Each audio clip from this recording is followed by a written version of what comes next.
നമുക്കിന്ന് വിശ്വാസത്തിൻ്റെ യാത്രാ വഴിയെ വീണ്ടും പോകാം.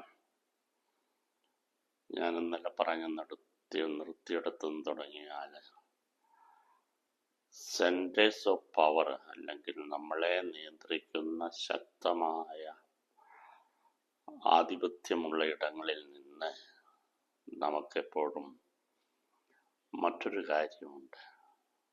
നമുക്കൊക്കെ നമ്മൾ ജനിച്ച് വളരുന്ന സാഹചര്യങ്ങളിൽ നിന്ന് നമ്മൾ പ്രാക്ടീസ് ചെയ്യുന്ന, അല്ലെങ്കിൽ നമ്മൾ പാലിക്കുന്ന, ജീവിക്കുന്ന മതപരമായ നിയമങ്ങളും വ്യവസ്ഥകളും അനുസരിച്ച് നമുക്കൊക്കെ ഒരു മാസ്റ്റർ സ്റ്റോറി, ഒരു പ്രധാന കഥ അല്ലെങ്കിൽ മാസ്റ്റർ പ്ലോട്ട് നമ്മുടെ ജീവിതത്തിലുണ്ട് എന്ന് ജെയിംസ് ഫൗളർ നമ്മളോട് പറയും. അത് നമുക്ക് ചിന്തിച്ചാൽ മനസ്സിലാകും അല്ലേ?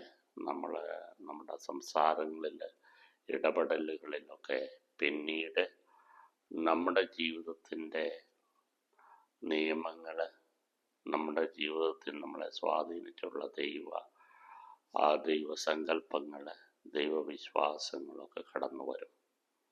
അത് വളർന്നു വരുന്നതനുസരിച്ച് നമ്മുടെ കാഴ്ചപ്പാടും മാറിക്കൊണ്ടിരിക്കുമെന്നാണ് അദ്ദേഹം പറയുക. അത് ജീവിതത്തിൻ്റെ വഴികളിലാണ്, ജീവിതത്തിൻ്റെ യാത്രാ വഴികളിലാണ് ഇതൊക്കെ സംഭവിക്കേണ്ടത്. ദൈവം നമ്മളെ ക്ഷണിക്കുന്നു, നമുക്ക് വരപ്രസാദങ്ങൾ തരുന്നു, സഹകരിക്കാനായിട്ട് നമ്മളെ ക്ഷണിക്കുന്നു. എങ്കിലും നമ്മളാണ് അതിനോട് പ്രതികരിക്കേണ്ടത്, അതിന് മറുവാക്ക് പറഞ്ഞുകൊണ്ട് മുമ്പോട്ട് പോകേണ്ടത്. അപ്പം മനുഷ്യൻ മറുവാക്ക് പറയുകയിൽ നിന്ന്, അല്ലെങ്കിൽ മനുഷ്യൻ പ്രതികരിക്കുന്നതിൽ നിന്നാണ് ഈ വളർച്ച അദ്ദേഹം കണ്ടെത്തുക. അപ്പോൾ ഇതനുസരിച്ചാണ് നമ്മൾ പലപ്പോഴും നമ്മുടെ ജീവിതത്തെ ക്രമീകരിക്കുക. അപ്പോൾ അത് നമ്മുടെ മൊത്തത്തിലുള്ള ഒരു കാഴ്ചപ്പാടാണ്. ജീവിതത്തെക്കുറിച്ചുള്ള ദർശനമെന്നോ കാഴ്ചപ്പാടെന്നോ വിശ്വാസ സംഗ്രഹമെന്നോ ഒക്കെ വിളിക്കാം.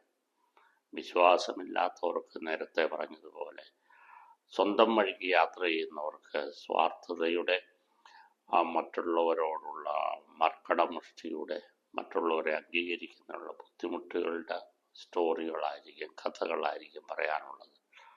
അപ്പം ദൈവത്തിൽ ആശ്രയിക്കുന്ന വ്യക്തിക്ക് ദൈവത്തോടുള്ള ഒരു വിധേയത്വം, ദൈവമാണ് എൻ്റെ സർവശക്തൻ എന്നുള്ള ബോധ്യമുള്ളത് കൊണ്ട് ഈ പ്രധാന കഥയും ദൈവകഥയുമായിട്ട്, ദൈവവുമായിട്ടുള്ള എൻ്റെ ബന്ധവുമായിട്ട് ഇഴുകിച്ചേർന്നായിരിക്കും മുമ്പോട്ട് പോവുക.